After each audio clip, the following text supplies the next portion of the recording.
Hey everyone, this is Belinda Belaski, Terry of The Howling, and Mrs. Harris in Gremlins. And you are listening to Tommy Throwback Kovac on Splat from the Past. Just your average all-American boy. Hey dudes, welcome to Splat from the Past, the only 80s themed horror and sci-fi show where things can get totally radical. Now today I will be welcoming the wonderful Merrie Lynn Ross. You all know her from such classic movies as Bobbie Jo and the Outlaw, Schoolgirls in Chains, The Happy Hooker Goes Hollywood, and of course that timeless classic, class of 1984. And she ended up leaving acting like right after that movie, and then she got into self-healing, which I want to ask her about. And she's also a crusade against bullying, and I've been bullied, and I would like to talk to her about that. I've been bullied my whole life, and it would be great to talk about that and relate to it. And it's going to be a spectacular interview, I feel, here on Washington's birthday, February 15th. My third interview for the day, and I am getting totally wiped, but duty calls, as they say, and I'm happy to do it because I love what I do, and I'm so lucky and so grateful for all you people out there who listen. The 10 of you. Just kidding. So yeah, here is my interview with Merrie Lynn Ross.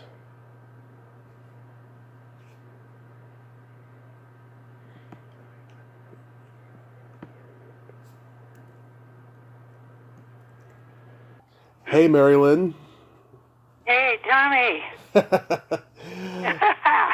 Welcome to the show. How are you today? Well, thank you. Are we recording already? Oh, yes. I like to waste no time. Time is of the essence, and we can't buy it back. Exactly. This is such a great honor. I'm glad we could finally do this. You are one persistent dude, I will say that for you, and it's invigorating to know that when people care, they want to succeed, they do what you do. You kept at me, and here we are. Yes, it's been both praised and disdained by a lot of people, and I'm very proud of it. Oh, whoa, yes. Yeah. So, what are we doing here, Tommy? So, what I generally do is I start, with the chit-chat like we're doing right now, and then I go right into the questions. So, going back in time, did you gravitate toward acting early on in your childhood? Amazing things. One little thing in your life can change your life. My aunt, who was actually studying with Lee Strasberg in New York. Nice. And I lived in Michigan at the time. My parents, and I was 7 years old, or 7 or 8, and she was in a class with Lee Strasberg at the Actors Studio with people like Marlon Brando was in there, and Paul Newman and his wife, and the list goes on. It was his top class of people. Mm-hmm. And most of them went on to become quite famous, as we know. She did something different. She appeared in Carnegie Hall, and she was a darling little redhead. And she was starring in her first play, and that was quite a coup. And then she met a man from Texas, and he convinced her to go marry him, and she did. But in the interim, when she was starring on this show, she flew me in. It was my first airplane ride in New York City. And we went to see a show called Annie, Get Your Gun. Yes. And I sat there wide-eyed watching the moves, and I was like in my seat moving with them. And then when we saw the tall buildings, the Empire State Building, and I said to my aunt, I'll be back here. I'm made to do this. Oh. I was 8 years old. Wow. So if you say other things as an 8-year-old fascinated me, but in recollection, that began something that was really deep in me to do. I looked at them and thought, I can do that. I want to do that. Right. Wow, that is beautiful. Are you born and raised in Michigan? Not born there, but I lived a good portion of my life there in the snow and playing field hockey and being an ice fan, ice hockey fan. And then I went to school, proper school in Manhattan in New York City. So I studied with Stella Adler there in the neighborhood playhouse, Sandy Meisner, Uta Hagen. I was with the very best people. And I got a solid training before I came to Hollywood when I was pretty young, too. Yeah, that's a pretty good list of teachers there. Did any of your classmates go on to become successful in acting? Yes, they did. And the interesting piece of this is you're building not only your talent and your craft, you're building your connections and your people. Right. It's like a big family entertainment. And if you sign up like I did, I signed up to be a working girl, meaning I'm going to go to work. I want to work. And it wasn't like I want to be a big star and I'm going to see my face everywhere. I did covet the idea of winning an Academy Award, which I think a lot of them do. I did get Emmy nominations and different things and other Lifetime Achievement Awards in my life. But that was always at the bottom, that could you rise to that great thing? Now, when I came to Hollywood, I did study with a woman named Lou Dressler, who ended up actually starring in a film Mark Lester directed. I introduced him to everyone in our class. And the people in that class were Linda Carter, who went on to become Elvira, Cassandra Peterson. Winger. They were all in there. And Marcy Carsey, who ended up producing Carsey Werner, all the top comedy shows, from Roseanne to the 70s shows to whatever. And Linda Carter, as you know, did so many things. I was in her Wonder Woman pilot, and she helped me with that. In other words, I was in the class, and I ended up with a role with Fannie Flagg, who was a comedian, and we were her nurses, like little queens up on the land she came from. So it's like these connections of who you're going to meet and what you're going to do. And how I got that part with Linda, the assignment was, it read out, you have to be Linda's height. She was 5'10" and a half, almost 5'11". Right. You wanted people that height. So Linda said, well, you're going to come into the interview because you're such a good actress. Maybe they'll make an exception. So I went in for the interview, and I decided I was going to stand on this stool that was there, and I was taller than Linda. And they cracked up, and of course I got the part. And I can go on and on what I eventually did for Linda. Yeah, you both did Bobbie Jo and the Outlaw later. Right, and she had already done Wonder Woman, and I convinced her, because I was executive producing Bobbie Jo and the Outlaw, right, along with Mark Lester, co-producing, and he was directing. And I kept touting Linda to him. You have to use her, you have to use her. She had done this pilot. We didn't know how that was going to do, the Wonder Woman, but she'd never done a film. Right. So I said, well, look, you got to be in this film, and you and I will play sisters, and blah, blah, blah.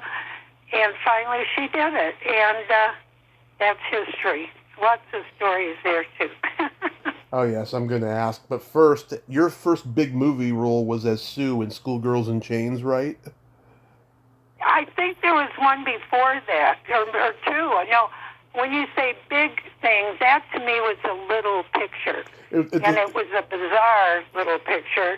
Yeah. Because they were collecting girls and putting them in like a basement, and locking them up in chains and stuff. And my character was this innocent who was the last one who came in, but she kind of had a mind of escaping where the other girls were brainwashed.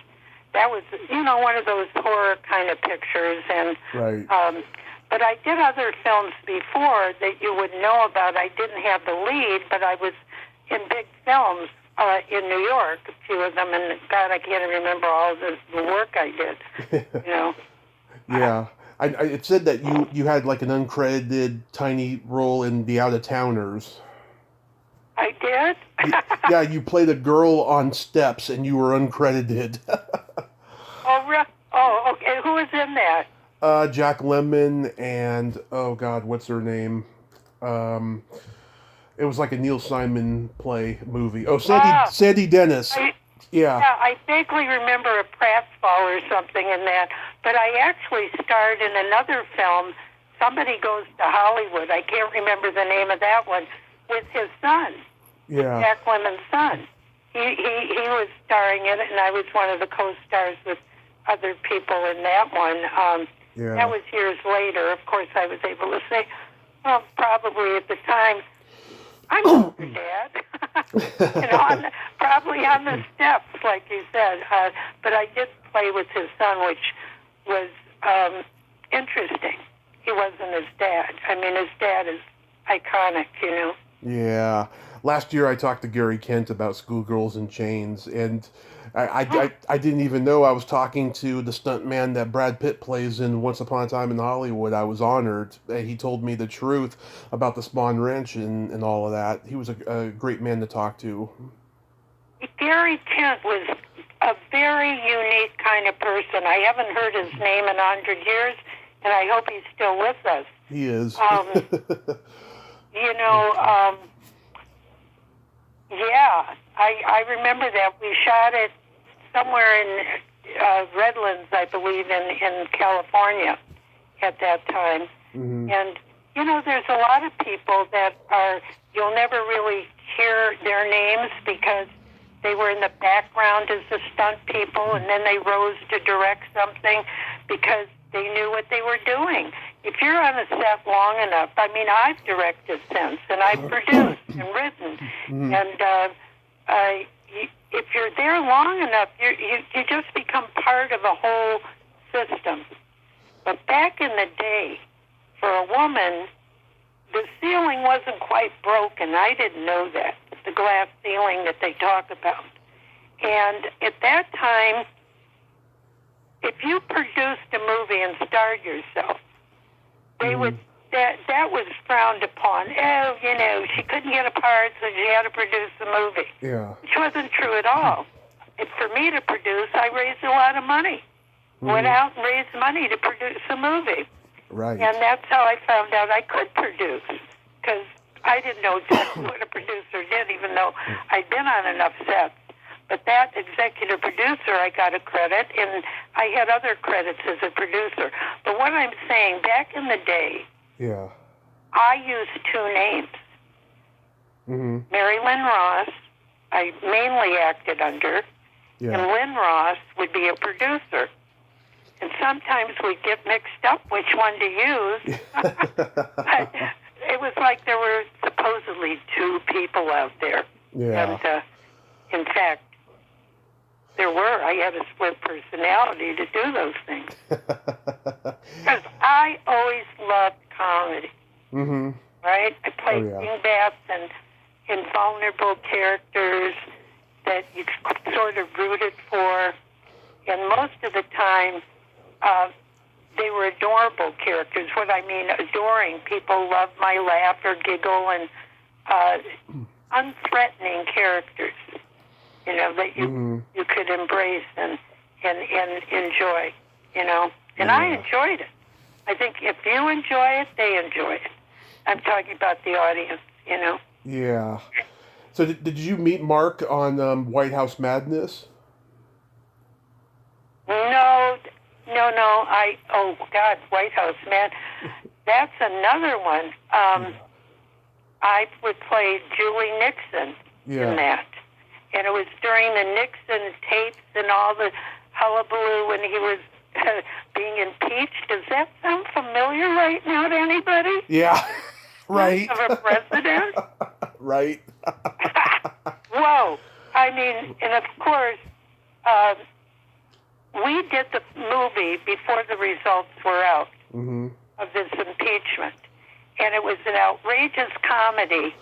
And I wore a dark wig to play his daughter because she was a brunette. Right. And in that film, we did a few things that were sort of prophetic. You know, we're writing comedy. I wasn't writing it. In fact, Marcy Carsey's husband, Marcy, who I mentioned, you know, produced all those big comedy shows. Her husband was one of the co-writers. And they came up with some whacked-out scene of Nixon bare-butted, right, looking at the president's photos on the wall and asking him what he should do during his dilemma. Well, later on we found out, I don't know that he was bare-butted at the time, but he literally did walk the halls and talk to the president and see if he'd get an answer. Well, God knows if he ever did.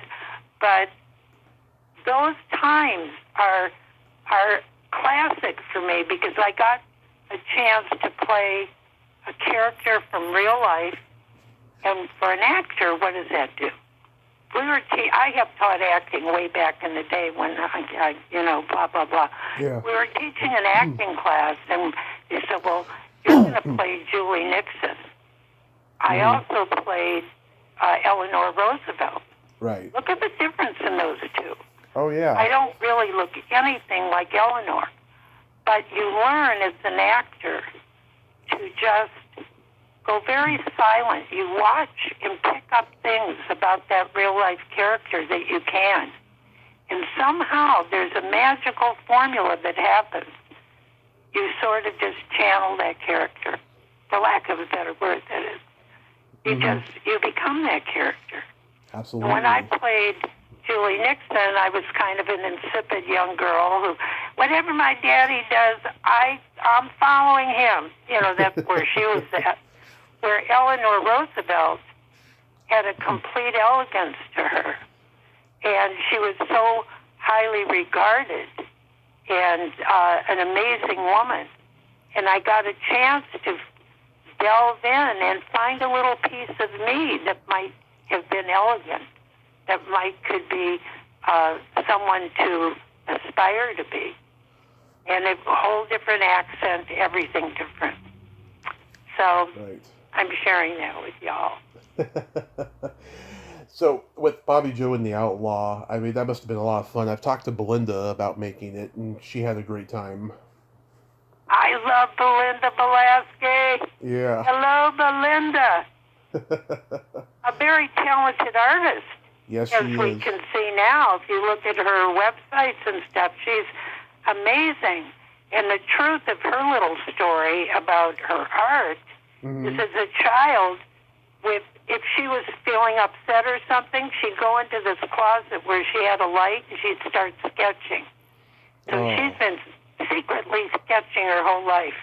Yeah. And as an actress and a friend, she's the best. Oh, yeah. She's the best. And so talented. So talented, yes. Gifted actress. Yes. And real. I mean, you believe everything and that she is who she is in every part. So I had fun with her and I continue. She's a friend till this day. The special lady, yes. What about working with Jesse Vint? The Vint brothers. Do any people out there that, whoever listens, you know who these people are?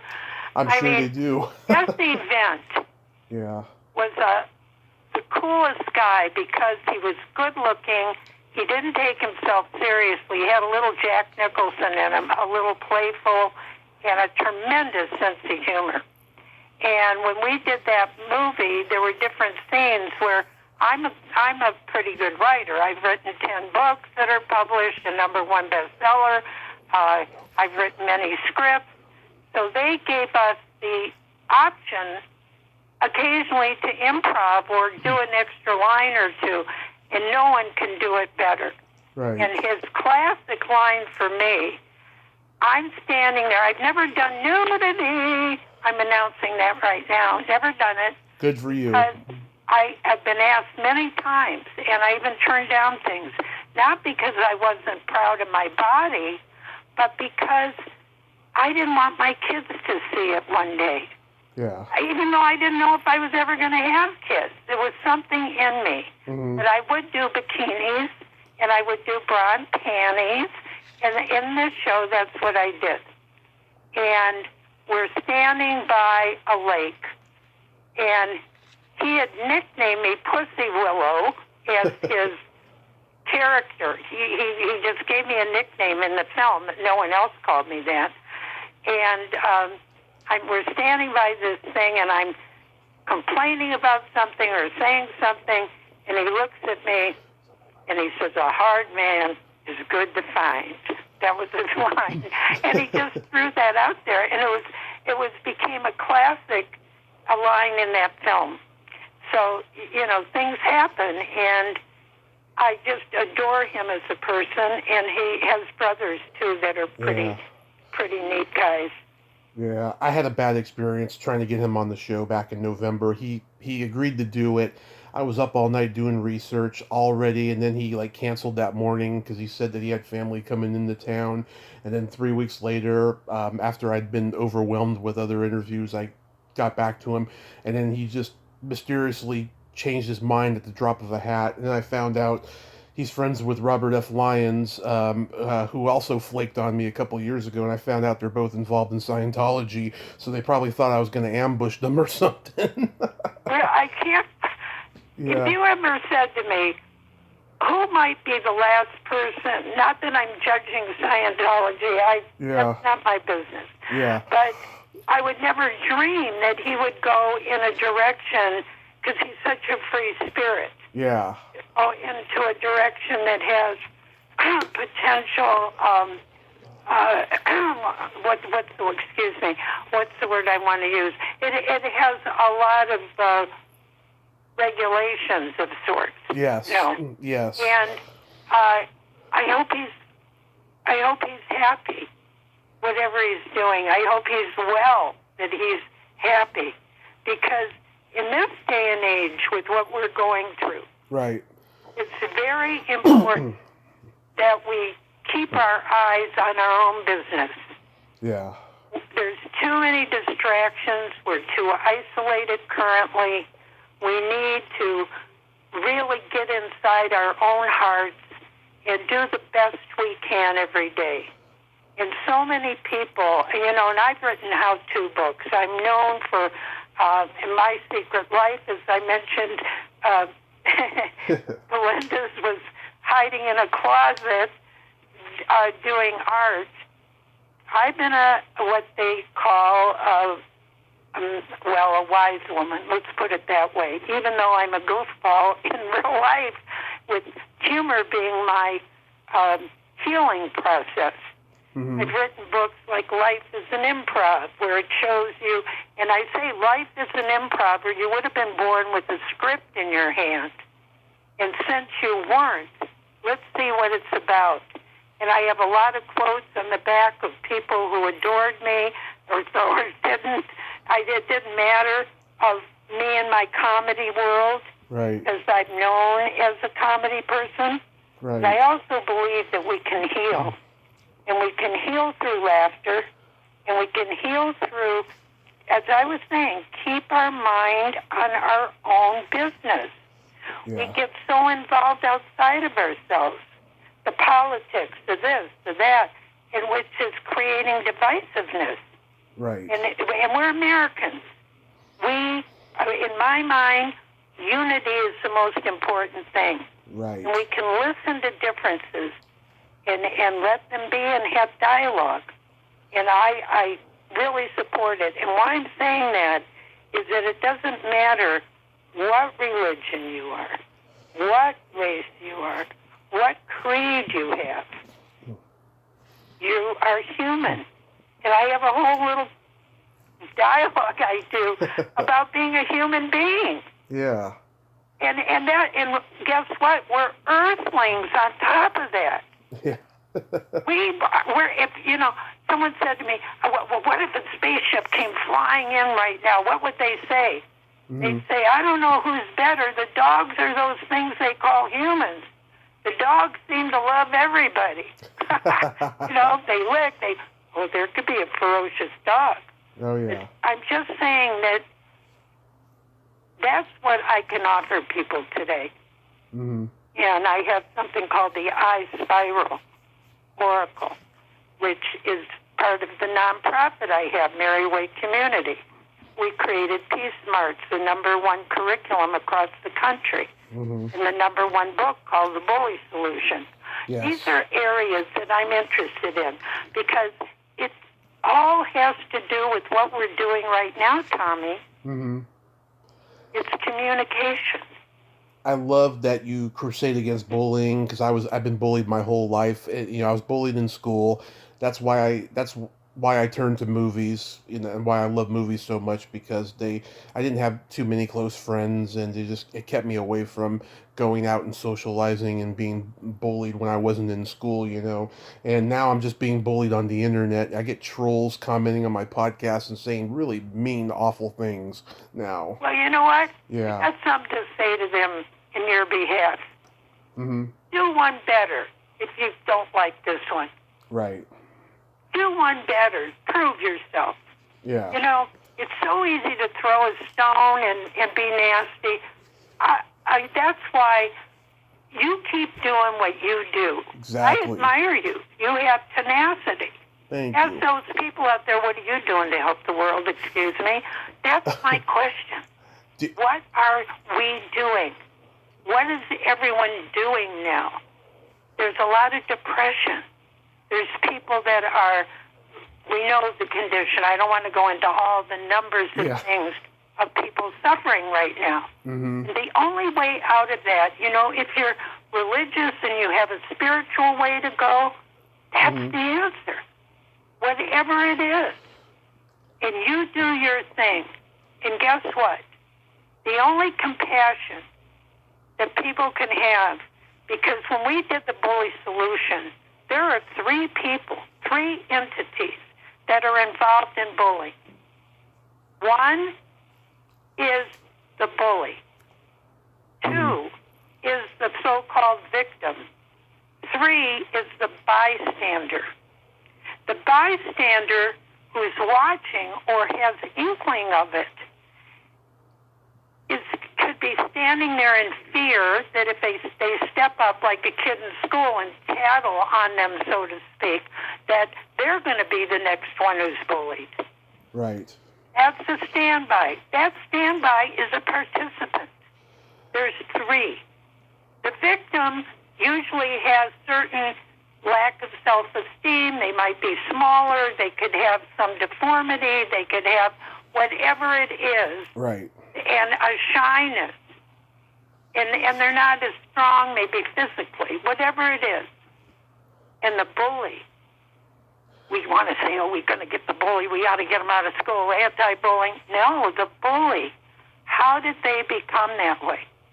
And time after time in research, we found they were bullied themselves either at home, and that was what was modeled. Mm-hmm. And that is a very important thing. In our work, we all get together in a circle in the morning, meaning that's part of it. And you express your feelings. How are you feeling today? And the bullies, you can't just throw all of them out of school. We have to give some trainings for people. And some people don't have a really strong empathetic button. And that's what I'm talking about here. How do we know that there goes I? If we do something to someone, and our society has been based on competition. Right. Stomp out the little guy. The strongest guy wins. Right. At any cost. Unfortunately, it's become at any cost. We've lost our values. I know. I'm so sick of it. We're all in this together. I love that when people say it. We are. and it's time for us just to chill out, meditate, do whatever it takes to get rid of this angst that's all across the world right now. This is the first time in history, at least in my life, where every single person across the world is going through the same thing in this pandemic. Right. They're having the same emotional questions as we are and so forth. And we have to watch the media, even though I'm part of it. Oh my gosh, I have my own talk show too. Yeah. Merrie Way, Q&A Merrie Way, or whatever they all call it. If you go to my YouTube channel, you'll see 900 videos on every subject, because I do whatever I want. Yeah. I do whatever I feel needs to be for me, and usually it's to make people laugh. It could be to march. I marched with the women. I was a Me Too'er. I got 1142 podcast episodes on my YouTube channel, and all right, good. We should do that. Yeah, I do what I want. I talk to whoever I want. And my mantra to bullies is start your trajectory today, because I started mine and look where I'm at. Right. That's right. And yeah. I did one show on estranged children, kids who no longer speak to their parents for whatever reason. And I spoke to a lot of parents. We researched it. A lot of young people. Some of them should run from their parents because of the abuse and never turn back. But there's others that just got confused. And we need to start a new dialogue. And that's what you're saying to people out there. Start a new dialogue, a new trajectory. Yes. And you should see the hundreds of comments that people made that were bullied, and how can you take the point of the parent? I was answering a parent's question. That's why I was doing it a particular way. But then, even in the middle of their diatribe against me, they would say that the fact you made this, you must care. And that opened up a little door in a closed heart. And that's what you do. If you allow people like me to, hey, we can talk about movies all day long. And at the end of the day, who is it that made the movie, who's in it, and who's watching it? It's all about who we are. Look, I thank goodness for TV and things now for a distraction. Right. But watch what you watch, because there's so much of it that makes you lose your sleep at night. Too much of it. Too much, especially the news. Of and course. Where you hear it, and all of that, Did you see Class of 1984 as a commentary on bullying? Not at the time. Remember, Mark Lester was very brilliant, who has a social mind. He was, a major in sociology and all kinds of ways people relate. He had an overview in that. That's why it's a cult classic. Yeah. And it had a little gratuitous violence. Oh, yeah. But he foresaw where we were going, and Columbine happened after it. And it wasn't the movie that instigated Columbine. It was the goth kids and where they were off in a very dark place that he sensed what could happen. And they weren't, our movie made a statement because it was middle-class kids doing it. It wasn't the inner city that we're used to seeing that comes up and could terrorize a school or a family or whatever. Right. And that was, he had an overview beyond what the scenes appeared to be. Right. And so it was a prophetic song. It was a warning. It was. And unfortunately, it's come true and gotten worse. Oh, yeah. Over time. And I don't know that any one of us, I'll speak for myself, can fix anything. We can stand up where we need to, but the only thing we can fix, in my mind, is our attitude toward things and ourselves. And we model what we want. We model peace. We model empathy. Right. We learn to stop when we're ready to scream and yell our opinion at somebody, voraciously screaming. There's a moment of applause. Take a couple deep breaths. They've always said count to 10. Right. Walk away. Don't instigate. Don't fight for some belief. You're not even sure where you got it. You have to contemplate. And that is contemplating who and what you are. And that's a lot. Listen, I didn't start this one. It starts with every scripture ever written. Right. And I hope I'm making sense to someone out there that's going to hear it. And just love yourself and laugh at yourself. That's one of my keys. I mean, when I learn to laugh at myself, not take myself so seriously, and when I'm dwelling on something, and I write about this stuff too, is when you're obsessed with something that's not making you feel good, ask yourself, can I change this? Do I have any power over it? Mm-hmm. Usually the answer will come up, no, not right now. Well, what could I do to change my mind until I see that I can make a change? Mm-hmm. And think of something you enjoy doing. Skipping, shaking a booty, go swimming, play tennis, have a good time. Tell someone you love them. Yeah. Get a hug. And today that's hard. Get a pet. Whatever it takes. I have 2 dogs. I mean, they're the lifesavers. Yeah. You know, for our family. They're impartial. They love us no matter what. Of course. So if we can love ourselves. When did you become aware that the movie was such a cult success now? Well, it's been for years. Yeah, because like Lisa and Stefan told me that it was about 20 years, and they still had a lot of residue from the stress from the producers and stuff. But the cult success of the movie kind of gave them closure. That they're glad that all the hard work that they put into the movie is loved by people, because at the time it wasn't a big hit. Well, it was. It was a hit of the Cannes Film Festival. They just weren't there. Yeah. They didn't know. Remember, they were kids.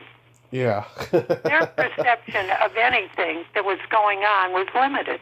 Right. They were newcomers. Well, Stefan had more experience, Yeah. But look, I was the mediator of all their stuff. Right. I don't think they'd have a lot of bad things to say about me, because I had to take them on one by one. Oh, they love you. They told me they love you. Yeah. They were kids. Yeah. What they needed was more attention from, say, the director, whatever. Mm-hmm. That's not what you get on a movie. Yeah. They didn't know that. They were kids. And I mean, I loved all of them. I thought they were adorable, great. And I became kind of a mediator. And I would say to them, even the lead of the film, he wanted to back off and let extras get more footage. We had to say, baby, this is your star time. This is your time. You've worked hard for it. Mm-hmm. They'll get their time. Because we had like big players trying to upstage an actor because they weren't all that experienced. Right. And so I'm speaking to you that I had the overview that they couldn't have. Mm-hmm. And I was there to get the show done. So whatever grievances, believe me, to be examined by an adult. And Lisa's adorable. Mm-hmm. The cutest thing ever. I mean, you could say she still is. She's cute as a button, yes. But mm-hmm. the men memory, and it's going back to what we were talking about, the memory we had when we were younger. And I don't want to go into a couple of personal things about people. Okay. That they had their own physical problems and so forth. That's not for me to share. It's for them to share. Right. And I just say I loved all of them. They were precious. Mm-hmm. And they're coming up and speaking up. I had no problem with it. Then they had to deal with me. Yeah.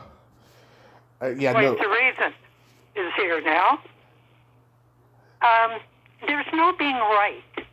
Yeah. What people feel is what's right. And when we feel something so strongly, whatever it is, I'm jumping to another concept of it, is that when we feel something, that's our feeling.